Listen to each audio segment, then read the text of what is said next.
Hello welcome. मैं हूं निधि गुप्ता और हम डिस्कस कर रहे हैं budget proposals relating to indirect taxation. इसका पार्ट 1 मैं ऑलरेडी कवर कर चुकी हूं, जिसमें कि फेक इनपुट टैक्स क्रेडिट को रोकने के लिए जितने भी प्रपोज्ड मेजर्स हैं वो हमने सारे पार्ट 1 में कवर कर लिए। अब rest of the budget proposals को इस वीडियो में देखेंगे।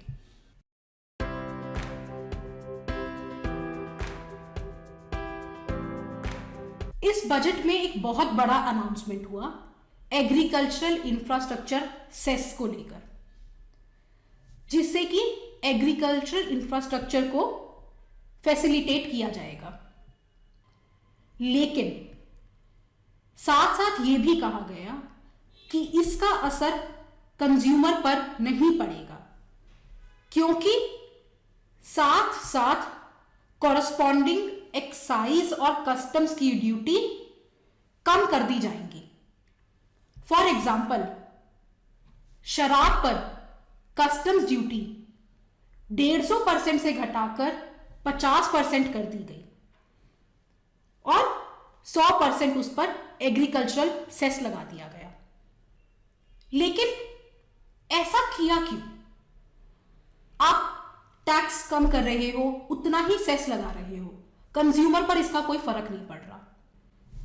इसका जवाब मिलता है इस बात में कि टैक्स का रिवेन्यू सेंटर और स्टेट्स के बीच में शेयर होता है, वहीं सेस का रिवेन्यू आपको स्टेट्स के साथ शेयर नहीं करना पड़ता। इस तरह से आपने सेस की गाइज में टैक्स रिवेन्यू में से स्टेट्स का पोर्शन असर्व कर लिया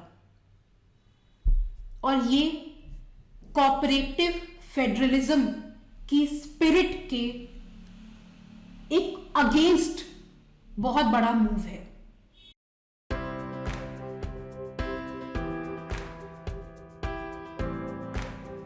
कस्टम्स में एक कॉमन पोर्टल बनाने का प्रपोजल है, कॉमन कस्टम्स इलेक्ट्रॉनिक पोर्टल। इस पोर्टल पे रजिस्ट्रेशन हो सकेंगे, डॉक्यूमेंट्स जैसे bill of entry, shipping bill file हो सकेंगे, अमेंड हो सकेंगे, एटसेट्रा एटसेट्रा। लेकिन साथ ही साथ इस पोर्टल पे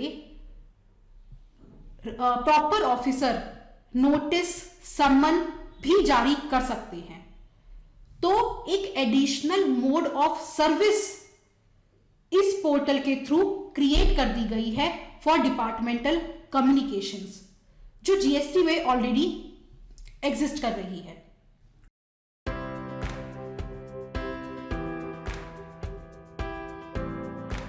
कस्टम्स में सेकेंड अमेंडमेंट जो प्रपोज्ड है वो है एग्जेम्पशन नोटिफिकेशंस के सनसेट क्लॉज के रिगार्डिंग। एग्जेम्पशन नोटिफिकेशंस जारी होने के 2 साल के बाद जो 31 मार्च आएगी उस पर ऑटोमेटिकली वो एग्जेम्पशन नोटिफिकेशंस खत्म हो जाएंगे, अनलेस अदरवाइज उन्हें पहले रिसेंड कर दिया गया हो या एक्सटेंड कर दिया गया हो। लेकिन ये सनसेट क्लॉज सिर्फ और सिर्फ कंडीशनल एग्जेम्पशन नोटिफिकेशंस के रिगार्डिंग ही इनकॉर्पोरेट किया गया है। जो एग्जेम्पशन नोटिफिकेशंस ये बजट पेश हुआ उससे पहले से एग्जिस्टेंस में है, उनके रिगार्डिंग ये कहा गया है कि वहां ये माना जाएगा कि वो एग्जेम्पशन नोटिफिकेशंस 1 फरवरी 2021 को ही इशू हुए हैं।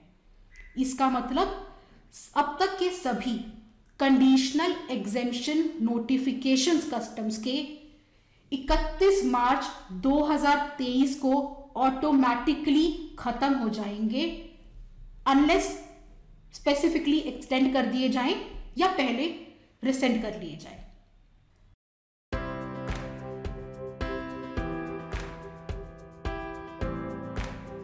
पहले कस्टम्स में सालों साल शोकोज नोटिस पेंडिंग रहते थे।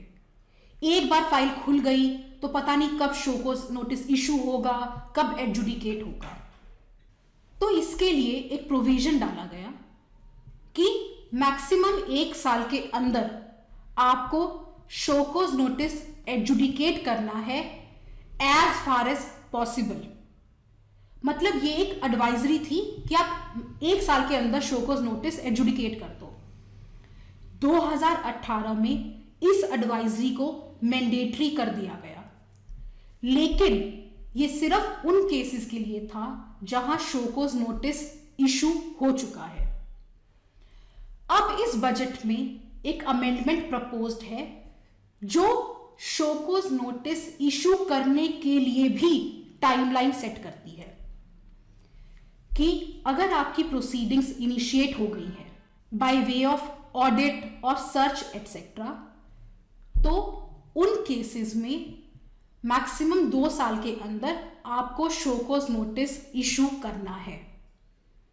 और ये सिर्फ सफिशिएंट ग्राउंड्स पर इसे 1 साल तक और एक्सटेंड किया जा सकता है। तो पहले शोकोज नोटिस एडजुडिकेट करने की टाइम लिमिट थी मैक्सिमम 1 साल। अब इस बजट के बाद शोकोज नोटिस इशू करने की भी एक टाइम लिमिट सेट हो गई है। मेरे अकॉर्डिंग ये एक इंडस्ट्री फ्रेंडली मूव है।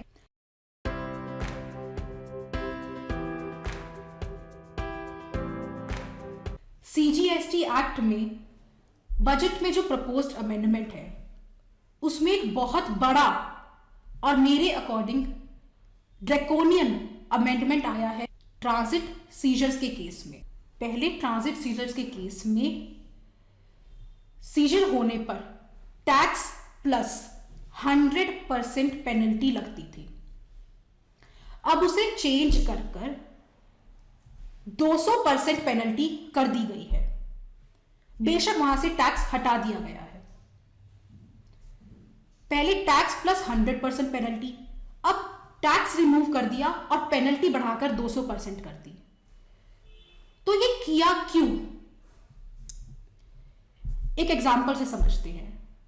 मैं दिल्ली में बैठी एक सप्लायर हूं और मेरी गुड्स कलकत्ता जा रही हैं। यूपी में एक ऑफिसर ने मेरे गुड्स सीज कर लिए। क्या वो यूपी का ऑफिसर एक प्रॉपर ऑफिसर है मेरी ड्यूटी असेस करने के लिए? सुप्रीम कोर्ट ने सैयद अली के केस में ये सेटल कर दिया था कि मल्टीपल प्रॉपर ऑफिसर्स नहीं हो सकते। मेरा दिल्ली का जुरिस्डिक्शनल ऑफिसर ही मेरे केस में प्रॉपर ऑफिसर है उस टैक्स लायबिलिटी को असेस करने के लिए। सरकार को यह बात समझ में आ रही थी और उसी को घुमा फिराकर चेंज करने के लिए टैक्स वर्ड हटा दिया गया और पेनल्टी 100% से 200% कर दी गई। जो काम आप डायरेक्टली नहीं कर सकते, क्या वो काम आप इनडायरेक्टली कर सकते हो, जो सरकार यहां पर करती हुई नजर आ रही है। सेकेंडली, जब टैक्स लायबिलिटी ही असेस नहीं होगी तो आप उस पर पेनल्टी कैसे असेस करोगे?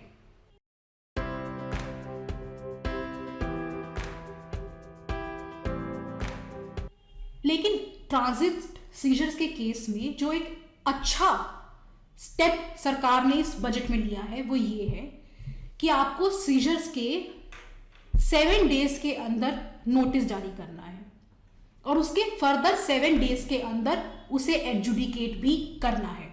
मतलब ओवरऑल 15 दिन के अंदर ये पूरा सीजर का प्रोसीजर कंक्लूड करना है।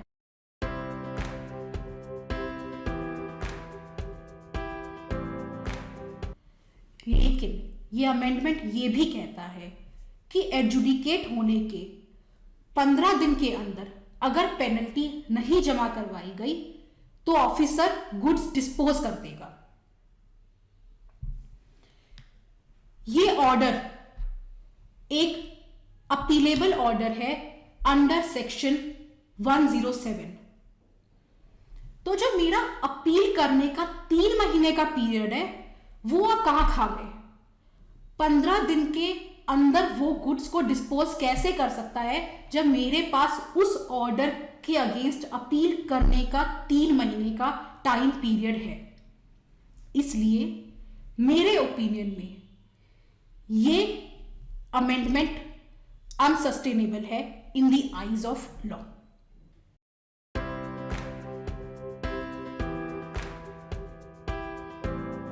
जब सीजर प्रीमाइस पर होता है तो आप बैंक गारंटी देकर प्रोविजनल रिलीज ले सकते हो। सिमिलरली जब सीजर ट्रांजिट के दौरान होता था तब भी आप बैंक गारंटी देकर प्रोविजनल रिलीज ले सकते थे। लेकिन इस बजट में एक अमेंडमेंट प्रपोज्ड है जिसके अकॉर्डिंग अब आप सीजर अगर ट्रांजिट के दौरान हुआ है तो बैंक गारंटी देकर प्रोविजनल रिलीज नहीं ले सकते।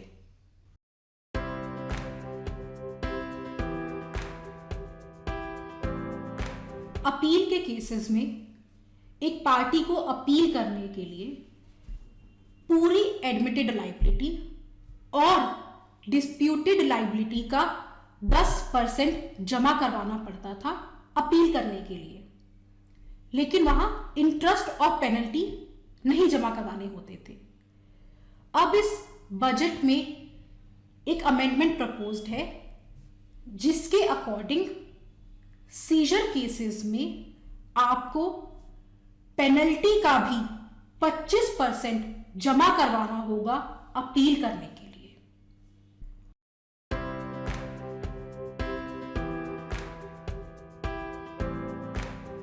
सभी टैक्स लॉज में एक प्रोविजनल अटैचमेंट का प्रोविजन होता है, वो जीएसटी में भी है, लेकिन ये एक बहुत ड्रैकोनियन प्रोविजन होता है, बहुत ड्रैकोनियन मेजर होता है। इसमें जनरली जब अटैचमेंट करने की बात आती है तो डिपार्टमेंट बैंक बैलेंस अटैच कर देता है, लेकिन कोर्ट्स टाइम एंड अगेन कहती रही हैं कि इसे केयरफुली यूज करें। यहां बिजनेस के करंट एसेट्स को अटैच ना करके उसके फिक्स्ड एसेट्स को अटैच करें, उसका बिजनेस बंद ना करवाएं, क्योंकि अल्टीमेटली एट द एंड अगर वो असेसी इनोसेंट निकला तो उसका बिजनेस तो ठप हो चुका है, उसे आप कैसे रिवाइव करवाएंगे? इसलिए मैंने कहा ये एक ड्रैकोनियन प्रोविजन है, तो उसे केयरफुली इन्वोक करना बहुत जरूरी है। एक्ट में दिया है कि आप इस प्रोविजन को स्पेसिफाइड सिचुएशंस में ही इन्वोक कर सकते हैं, लेकिन उसके बियॉन्ड भी इंस्टेंसेस हैं जहां इस प्रोविजन को इन्वोक किया जा रहा था और कोर्ट्स बार बार अथॉरिटीज को केयरफुली एंड कॉशियसली इसे यूज करने के लिए ऑर्डर कर रही थी। अब इस बजट में एक अमेंडमेंट प्रपोज करके इस ड्रैकोनियन प्रोविजन की पावर्स को और बढ़ा दिया है, उन सभी जजमेंट्स को ओवररूल करते हुए अब इवन एक समन इशू करने पर भी प्रोविजनल अटैचमेंट की जा सकती है। तो आपने ऑलरेडी एक ड्रैकोनियन प्रोविजन जो ऑलरेडी मिसयूज हो रहा था उसको और मजबूत कर दिया है। Certainly this is not a good move.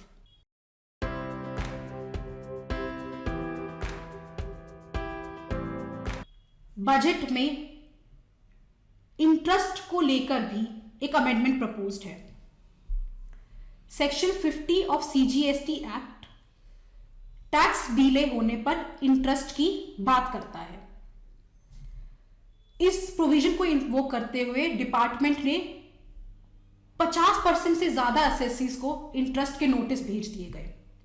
फिर ये बात सामने आई कि आप क्रेडिट कंपोनेंट और कैश कंपोनेंट दोनों पर इंटरेस्ट मांग रहे हो, तो सरकार एक अमेंडमेंट लेके आई कि टैक्स डिले होने पर सिर्फ कैश कंपोनेंट पर ही इंटरेस्ट लगाया जाएगा। इस बजट में उस अमेंडमेंट को रेट्रोस्पेक्टिव इफेक्ट दे दिया गया है। मतलब अब रेट्रोस्पेक्टिवली ये लॉ है कि टैक्स डिले होने पर सिर्फ कैश कंपोनेंट पर ही इंटरेस्ट लगेगा। लेकिन मेरे व्यू में पहला अमेंडमेंट और अब उस अमेंडमेंट को रेट्रोस्पेक्टिव इफेक्ट देना दोनों ही अननेसेसरी अमेंडमेंट्स थे। क्यों? क्योंकि सेक्शन 50 का सबसेक्शन 2 ये क्लियरली कहता है कि interest will be computed in a prescribed manner. तो प्रिस्क्राइब्ड मैनर मतलब रूल्स बनाकर। ये आप जो अमेंडमेंट लाए फिर उसको रेट्रोस्पेक्टिव इफेक्ट दिया, ये सब करने की कोई जरूरत नहीं थी अगर आप उस सबसेक्शन को फॉलो करते और इंटरेस्ट कंप्यूटेशन के लिए रूल्स बना देते। क्योंकि लेजिस्लेचर ने ये सोच कर ही वहां पर ये प्रोविजन रखा था कि ऐसी कोई भी सिचुएशंस हो उनके रिगार्डिंग पहले से रूल्स बनाए गए हो। इन द एब्सेंस ऑफ रूल्स आप अमेंडमेंट ला रहे हो, फिर उसको रेट्रोस्पेक्टिव कर रहे हो, और ऐसा करने में आप कोई ना कोई ग्रे एरिया फिर भी छोड़ रहे हो। जैसे कि अगर एक टैक्स पेयर ने ड्यू डेट से पहले अपना टैक्स जमा करवा दिया, वो भी कैश में और जीएसटी पोर्टल के इलेक्ट्रॉनिक कैश लेजर में। हाँ, ऐसे असेसी होते हैं जो कैश में अपना पूरा टैक्स जमा करवा देते हैं ड्यू डेट से पहले। अब उस असेसी ने सिर्फ रिटर्न टाइमली फाइल नहीं की तो क्या उस पर इंटरेस्ट की लायबिलिटी बनती है? सरकार के खाते कैश बेसिस पर मेंटेन होते हैं, अक्रूवल बेसिस पर नहीं, और इसके प्रॉपर अकाउंटिंग रूल्स हैं जहां ये लिखा हुआ है। तो अगर मैं आज 1 फरवरी 2021 को कैश लेजर में पैसा जमा करवाती हूं तो आरबीआई उसे नेक्स्ट डे आपके कंसोलिडेटेड फंड ऑफ इंडिया में ट्रांसफर कर देगी। जब पैसा आपके कंसोलिडेटेड फंड ऑफ इंडिया में पहुंच गया है तो मुझ पर इंटरेस्ट की लायबिलिटी कैसे? इंटरेस्ट कॉम्पनसेटरी इन नेचर होता है। अगर आपने रूल्स बनाए होते तो ये सभी सिचुएशंस कवर हो जाती। अमेंडमेंट फिर अमेंडमेंट, और इतने अमेंडमेंट्स लाने के बाद भी ऐसी सिचुएशंस प्रोन टू लिटिगेशन ना रहती, असेसी परेशान ना होता। Last but not the least, in the absence of such rules, ये एक इंटरेस्ट की ऑथोराइज्ड लेवी नहीं है। Interest on tax is nothing but tax and it has to be levied and collected by authority of law.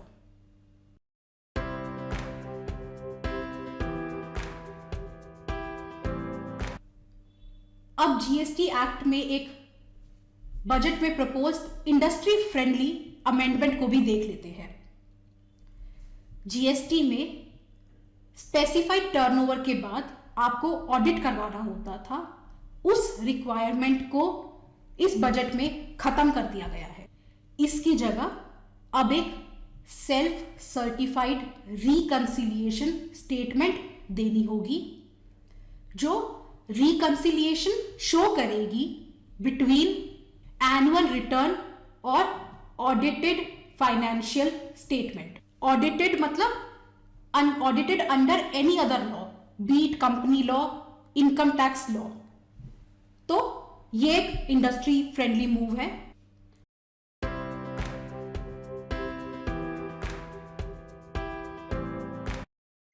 CGST act के section 74 के अंदर एक assessee specified time limit के अंदर टैक्स लायबिलिटी और प्रिस्क्राइब्ड परसेंटेज ऑफ पेनल्टी को पे करके सारी प्रोसीडिंग अगेंस्ट मेल नोटिसी, को नोटिसी, इंक्लूडिंग सीजर एंड कॉन्फिस्केशन को कंक्लूड करवा सकता था। लेकिन इस बजट के प्रपोज्ड अमेंडमेंट के बाद वो ड्यूटी और प्रिस्क्राइब्ड पेनल्टी पे करने के बाद सारी प्रोसीडिंग्स कंक्लूड हो जाएंगी accept seizure and confiscation.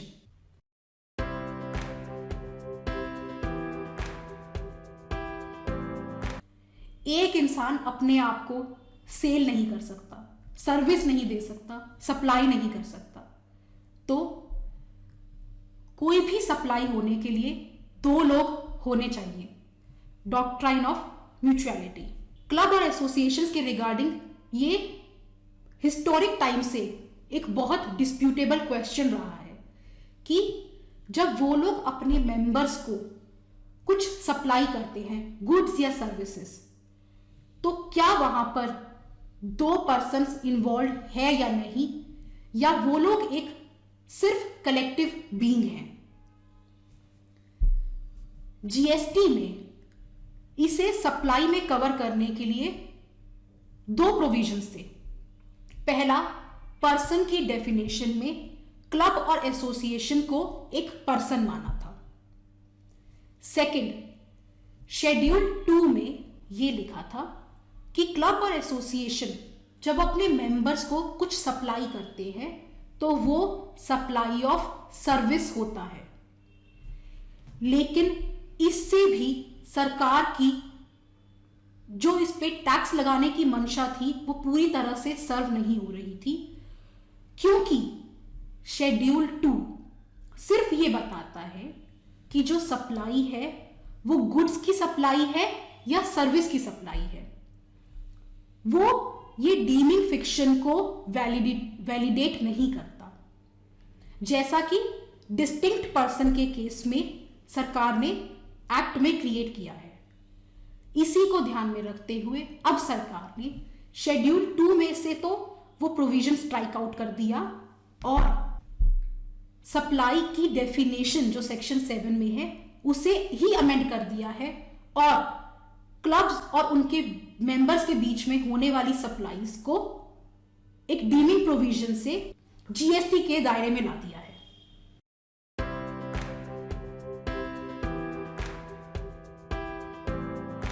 IGST act में भी इस बजट में एक अमेंडमेंट प्रपोज्ड है कि डीम्ड एक्सपोर्ट में जो एससीजेड यूनिट्स को सप्लाईज कवर थी उसमें अब सिर्फ ऑथराइज्ड ऑपरेशंस के लिए जो सप्लाई दी जाएंगी वही उस डीम्ड एक्सपोर्ट की कैटेगरी में आएंगी। ये एक ओमिशन था जिसे सरकार ने आई थिंक अब क्लियर कर दिया है। और इसके साथ हमने इस बजट में इनडायरेक्ट टैक्स से रिलेटेड सभी मेजर प्रपोज्ड अमेंडमेंट्स को डिस्कस किया। आई होप ये वीडियो आपको पसंद आया हो। I'll see you next time with another video. Till then, take care. Have a good day. Bye-bye.